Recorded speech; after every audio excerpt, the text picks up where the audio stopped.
Hi friends, திசைகள் 4 channel மூலமாக மீண்டும் உங்களை வரவேற்கிறோம். ஸோ ரெகுலராக பார்த்தீங்க அப்படின்னா நம்ம சேனலில் வந்து +2 முடித்த மாணவர்களுக்கு என்ன மாதிரி யூஜி கோர்சஸ் இருக்குது அப்படிங்கிறத பற்றி அப்டேட் பண்ணிகிட்ருக்கோம். அதுக்கப்புறம் என்ன மாதிரி கவுன்சிலிங்ஸ்லாம் நடக்குது அப்படிங்கிறத பற்றி அப்டேட் பண்ணிகிட்ருக்கோம். இந்த வகையில் பார்த்தீங்க அப்படின்னா ரீசெண்டாக வந்து நிறைய மாணவர்கள் வந்து ட்ரான்ஸ்ஃபர் ஆஃப் காலேஜஸ் பற்றி கேட்டுட்ருக்காங்க. அதாவது அண்ணா யூனிவர்சிட்டிக்குள்ளே இருக்கக்கூடிய இன்ஜினியரிங் காலேஜஸ்லேருந்து ஒரு காலேஜ்லேருந்து இன்னொரு காலேஜுக்கு வந்து ட்ரான்ஸ்ஃபர் ஆகணும்னா என்ன ப்ரொசீஜர், எப்படி அப்ரோச் பண்ணும் அப்படிங்கிற பற்றி கேட்டுட்ருக்காங்க. ஸோ இந்த இன்ஃபர்மேஷன் வந்து கண்டிப்பாக உங்களுக்கு கொஞ்சம் யூஸ்ஃபுல்லாக இருக்கும்னு நினைக்கிறோம். இந்த இன்ஃபர்மேஷன் பார்த்திங்க அப்படின்னா இந்த அண்ணா யூனிவர்சிட்டி வெப்சைட்லேயே இருக்குது இந்த இன்ஃபர்மேஷன். ஸோ annaunis.edu/dsa/college-transfer.html அப்படிங்கிற இங்கே மேலே இருக்கக்கூடிய லிங்க் பார்த்துக்கோங்க. இந்த லிங்க்கில் போனீங்க அப்படின்னா நிறைய இன்ஃபர்மேஷன்ஸ் இங்கே இருக்க ஆக்டிவிட்டீஸ் பார்த்திங்க அப்படின்னா பிரேக் ஆஃப் ஸ்டடி இருந்துச்சுன்னா என்ன பண்ணணும், இல்லை உங்கள் சர்டிஃபிகேட்டில் நேம் சேஞ்ச் பண்ணணுன்னா என்ன பண்ணணும், காலேஜ் ட்ரான்ஸ்ஃபர் பண்ணுறதுக்கு என்ன, அப்புறம் ரீரிஜிஸ்ட்ரேஷன், ரீஅட்மிஷன், ப்ரொவிஷ்னல் எலிஜிபிலிட்டி, சர்டிஃபிகேட்ஸ் ஏதாவது வேணும்னா. ஸோ இந்த மாதிரி பல ஆக்டிவிட்டீஸ் இருக்குது. நம்ம இதில் பார்க்க போகிறது வந்து காலேஜ் ட்ரான்ஸ்ஃபர் வந்து பார்க்க போகிறோம். ஸோ இந்த காலேஜ் ட்ரான்ஸ்ஃபர் பொறுத்த வரைக்கும் பார்த்திங்கன்னா UG, PG, self financing colleges, இல்லை கவர்மெண்ட் காலேஜஸ், இல்லை அட்டானமஸ் காலேஜஸ் எங்கே படிச்சிங்கனாலும் நீங்கள் வந்து ட்ரான்ஸ்ஃபர் பண்ணலாம். நீங்கள் கண்டிப்பாக அந்த காலேஜ் வந்து தமிழ்நாட்டில் அண்ணா யூனிவர்சிட்டி அஃபிலியேட்டட் காலேஜஸாக இருக்கணும். இன்ஜினியரிங் காலேஜஸ்க்கு தான் இந்த இன்ஃபர்மேஷன் நம்ம பேசிகிட்ருக்கோம். ஸோ நீங்கள் ஃபஸ்ட்டு இதுக்காக யாரை காண்டாக்ட் பண்ணணும் அப்படின்னு பார்த்தீங்க அப்படின்னா the commissioner director of technical education, DOTE office, Chennai 25. So இது வந்து நீங்கள் காண்டாக்ட் பண்ணணும். யார் மூலமாக காண்டாக்ட் பண்ணணும் அப்படின்னா principal of the respective colleges. So நீங்கள் வந்து எந்த காலேஜ் வந்து ஜாயின் பண்ணணும்னு நினைக்கிறீங்க அந்த காலேஜோட பிரின்சிபல் மூலமாக நீங்கள் அப்ரோச் பண்ணலாம். இதுக்கான முக்கியமான கைட்லைன்ஸ் பார்த்திங்க அப்படின்னா இந்த ஃபாலோயிங் கேட்டகரிஸ் ஆஃப் காலேஜஸ் வந்து லிஸ்ட் அவுட் பண்ணியிருக்காங்க. ஸோ எந்த மாதிரி கல்லூரியிலேருந்து நீங்கள் எந்த மாதிரி காலேஜஸ்க்கு வந்து ட்ரான்ஸ்ஃபர் பண்ண முடியும் அப்படிங்கிறத இந்த இன்ஃபர்மேஷன். ஃபஸ்ட்டு கேட்டகரி 1, கேட்டகரி 2னா என்னென்னு பார்த்துக்கலாம். கேட்டகரி 1ங்கிறது government aided constitution colleges of Anna university. இது எல்லாமே வந்து கேட்டகரி 1. கேட்டகரி 2ங்கிறது self financing engineering colleges. So இதெல்லாம் கேட்டகரி 2. இப்போ வந்து நீங்கள் ப்ரெசன்ட் காலேஜ் ஆஃப் ஸ்டடி வந்து கேட்டகரி 1ல் இருக்குது. அதாவது கவர்மெண்ட் எய்டட் கான்ஸ்டியூஷன் காலேஜஸ்லாம் இருந்தது அப்படின்னா அங்கேருந்து நீங்கள் ட்ரான்ஸ்ஃபர் ஆகணும்னா இன்னொரு கவர்மெண்ட் காலேஜுக்கோ, இல்லை கவர்மெண்ட் எய்டட் காலேஜுக்கோ, இல்லை கான்ஸ்டியூஷன் காலேஜுக்கோ நீங்கள் ட்ரான்ஸ்ஃபர் வாங்கிக்கலாம். இல்லை நீங்கள் வந்து கவர்மெண்ட் எய்டட் கான்ஸ்டியூஷன் காலேஜஸில் படிக்கிறீங்க அப்படின்னா நீங்கள் அங்கேருந்து ஒரு செல்ஃப் ஃபினான்சிங் காலேஜஸ் கூட நீங்கள் ட்ரான்ஸ்ஃபர் வாங்கிக்கலாம். ஸோ இது வந்து செகண்ட் ஆப்ஷன். தேர்ட் ஆப்ஷன் பார்த்திங்கன்னா செல்ஃப் ஃபினான்சிங் காலேஜஸ்லேருந்து செல்ஃப் ஃபினான்சிங் காலேஜஸ்க்கு வந்து ட்ரான்ஸ்ஃபர் ஆகுது. ஸோ இதில் நீங்கள் முக்கியம் கவனிக்க வேண்டிய விஷயம் என்னென்னா ஒரு செல்ஃப் ஃபினான்சிங் காலேஜஸ், அதாவது ப்ரைவேட் காலேஜஸ்லேருந்து நீங்கள் கண்டிப்பாக கவர்மெண்ட் காலேஜோ, கவர்மெண்ட் எய்டட் காலேஜோ, இல்லை கான்ஸ்டியூஷன் காலேஜஸ்க்கோ நீங்கள் வந்து போக முடியாது. ஸோ கவர்மெண்ட் காலேஜுங்கிறது வந்து ஜிசிடி கோயம்புத்தூர், ஜிசி சேலம், அது மாதிரி கவர்மெண்ட் எய்டட் காலேஜுங்கிறது வந்து பிஎஸ்ஜி, அப்புறம் தியாகராஜா காலேஜ். ஸோ அதெல்லாம் கான்ஸ்டியூஷன் காலேஜுங்கிறது அண்ணா யூனிவர்சிட்டி, அப்புறம் யூனிவர்சிட்டி டிபார்ட்மெண்ட் காலேஜஸ் அதெல்லாமே வரும். ஸோ இதுதான் வந்து கேட்டகரி 1 காலேஜஸ். ஸோ செல்ஃப் ஃபினான்சிங்லேருந்து செல்ஃப் ஃபினான்சிங் தான் நீங்கள் ட்ரான்ஸ்ஃபர் வாங்க முடியும். கவர்மெண்ட்லேருந்து கவர்மெண்ட் போகலாம், கவர்மெண்ட்லேருந்து செல்ஃப் ஃபினான்சிங்கு போகலாம். ஸோ இதுதான் வந்து மெயின் கண்டிஷன் அவங்க சொல்கிறது. அதுக்கப்புறம் வந்து student studying in BE, BTech, BArch, அப்புறம் ME, MTech, MArch, MPlan, MBA, MCA. So இந்த கோர்ஸில் நீங்கள் எந்த படிச்சிங்கனாலும் மினிமம் வந்து நீங்கள் வந்து எப்போ ட்ரான்ஸ்ஃபர் வாங்க முடியும் அப்படின்னா after completion of first year of the course. So 1 year வந்து நீங்கள் மினிமம் அது படிச்சிங்க மட்டும்தான் வந்து அந்த காலேஜிலேருந்து இன்னொரு காலேஜுக்கு உங்களால் ட்ரான்ஸ்ஃபர் வாங்க முடியும். அடுத்தது வந்து பார்த்திங்கன்னா student studying UG, PG courses எதுவாக இருந்தாலும் வந்து ட்ரான்ஸ்ஃபருக்கு எலிஜிபிள் சொல்கிறாங்க to the respective branches of the study.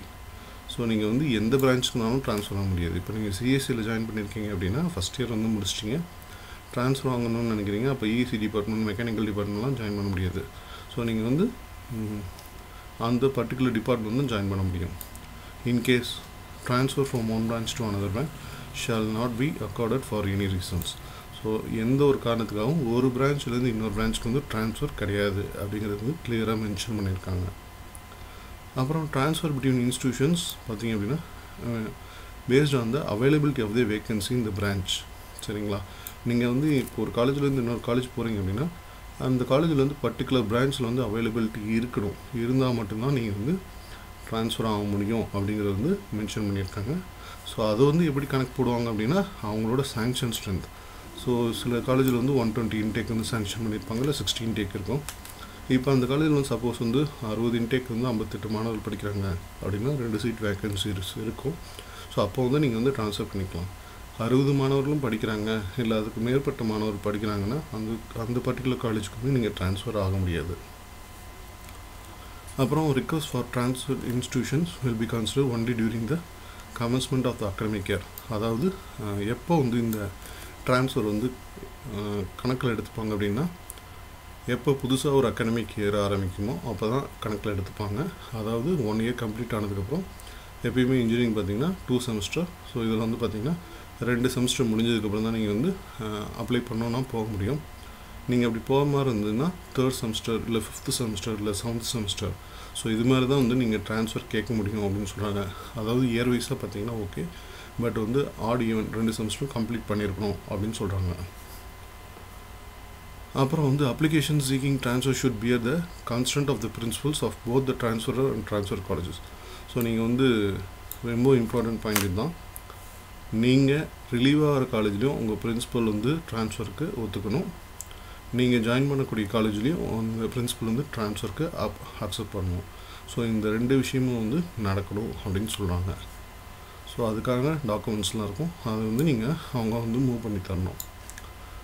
அப்புறம் very forwarding of application to transfer with principal with their consent does not confirm any right. அதாவது அவங்க வந்து கன்சன்ட் கொடுத்துட்டாலே வந்து ரைட் கிடையாது, ட்ரான்ஸ்ஃபருக்கு ரோட்டு தான் வந்து ஃபுல் அதிகாரம் இருக்குது அப்படின்னு சொல்லியிருக்காங்க. ஸோ நீங்கள் வந்து ஒரு பிரின்சிபல் வந்து கொடுத்துட்டாலே உடனே ட்ரான்ஸ்ஃபர் கிடச்சிரும் அப்படின்னு நீங்கள் நினைக்க வேணாம். டோட் வந்து உங்களோட அக்செப்டன்ஸ் வந்து அக்செப்ட் பண்ணலாம், உங்களோட ரிக்வெஸ்ட்டை இல்லை ரிஜெக்ட்டும் பண்ணலாம். ஸோ டோட் தான் ஃபைனல் டிசிஷன் எடுக்கும் அப்படின்னு கிளியராக சொல்லியிருக்காங்க. ஸோ இன்னொரு விஷயம், இந்த ட்ரான்ஸ்ஃபர் ஆஃப் ஸ்டூடெண்ட் பார்த்திங்க அப்படின்னா ஒரு காலேஜ்லேருந்து ஒரு காலேஜ் போகும்போது பிரேக் இன் ஸ்டடி வந்து எப்பயுமே வந்து ஃபுல்ஃபில்மெண்ட் பண்ணிட்டு தான் வரணும் அப்படின்னு சொல்லியிருக்காங்க. அதுக்கான டைம் லிமிட் தருவாங்க. அதுக்கப்புறம் வந்து should continue the students seeking the transfer should continue the course of study in the present college till the transfer order. So இந்த ட்ரான்ஸ்ஃபர் ஆர்டர் வர வரைக்குமே பார்த்திங்க அப்படின்னா அந்த பர்டிகுலர் செமஸ்டர் நீங்கள் இப்போ 3rd செமஸ்டர் போகிறப்ப அப்ளை பண்ணியிருக்கீங்க. ஸோ அது நீங்கள் டோர்லேருந்து வரத்துக்கு உடனேவும் வரலாம் அக்செப்டன்ஸ், இல்லை லேட்டாக கூட வரலாம். பட் அந்த டைம் வரைக்கும் பார்த்திங்கன்னா நீங்கள் கரண்ட்டாக எந்த காலேஜில் இருக்கீங்களோ அந்த காலேஜுக்கு வந்து நீங்கள் அட்டன் பண்ணிகிட்ருக்கணும் அப்படிங்கிறது வந்து சொல்லியிருக்காங்க. அதே மாதிரி transfer from or to autonomous institutions. So நீங்கள் அட்டானமஸ் இன்ஸ்டிடியூஷன்ஸ்லேருந்து ட்ரான்ஸ்ஃபர் ஆகிறீங்க, இல்லை வந்து ஒரு அட்டானமஸ் இன்ஸ்டிடியூஷனுக்கு வந்து ட்ரான்ஸ்ஃபர் ஆகி போகிறீங்க அப்படின்னா என்ன condition? Students seeking transfer to autonomous within the same university should have passed in all information. So இதுதான் வந்து இப்போ நீங்கள் அண்ணா யூனிவர்சிட்டிக்குள்ளே இருக்கக்கூடிய ஒரு அட்டானமஸ் இன்ஸ்டிடியூஷன்லேருந்து இன்னொரு அட்டானமஸ் இன்ஸ்டிடியூஷன் போகிறீங்க, இல்லை ஒரு செல்ஃப் ஃபினான்சிங்லேருந்து நார்மலாக இருக்கக்கூடிய ஒரு காலேஜிலேருந்து அட்டானமஸ் போகிறீங்க அப்படின்னா நீங்கள் வந்து அந்த காலேஜில் இருக்கக்கூடிய எல்லா எக்ஸாம்ஸும் வந்து நீங்கள் அட்டன் பண்ண யூனிவர்சிட்டி செமஸ்டர் வரைக்கும் கிளியர் பண்ணியிருக்கணும். ஸோ அதுதான் வந்து மெயின் கண்டிஷன்.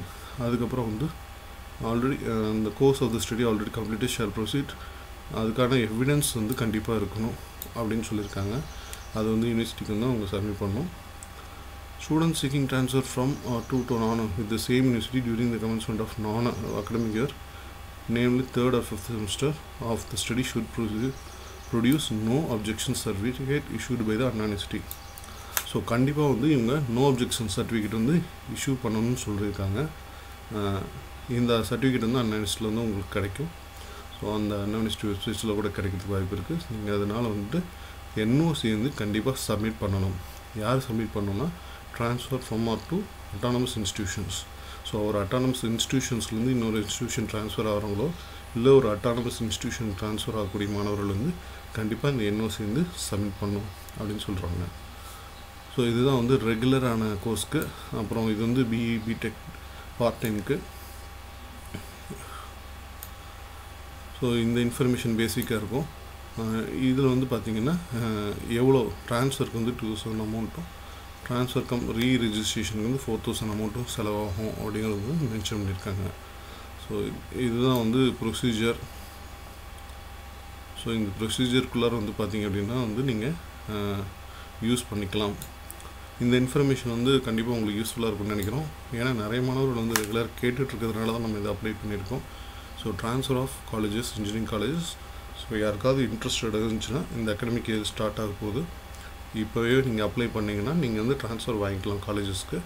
பட் நான் முன்னாடி சொன்ன மாதிரி கண்டிப்பாக வந்து நீங்கள் ரிலீவ் ஆகக்கூடிய காலேஜோட கிட்டேருந்தும் அக்னாலஜ்மெண்ட் வாங்கணும்.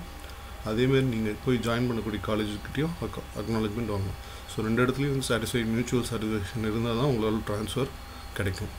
ஸோ இந்த இன்ஃபர்மேஷன் பிடிச்சிருந்தா லைக் பண்ணுங்கள். உங்கள் ஃப்ரெண்ட்ஸ் யாருக்காவது இந்த இன்ஃபர்மேஷன் யூஸ்ஃபுல்லாக இருக்குன்னு நினச்சிங்கன்னா மறக்காமல் ஷேர் பண்ணுங்கள். ரெகுலராக வரக்கூடிய வீடியோஸ் பார்க்குறதுக்கு நம்ம சேனல் சப்ஸ்கிரைப் பண்ணுங்கள். நன்றி, வணக்கம்.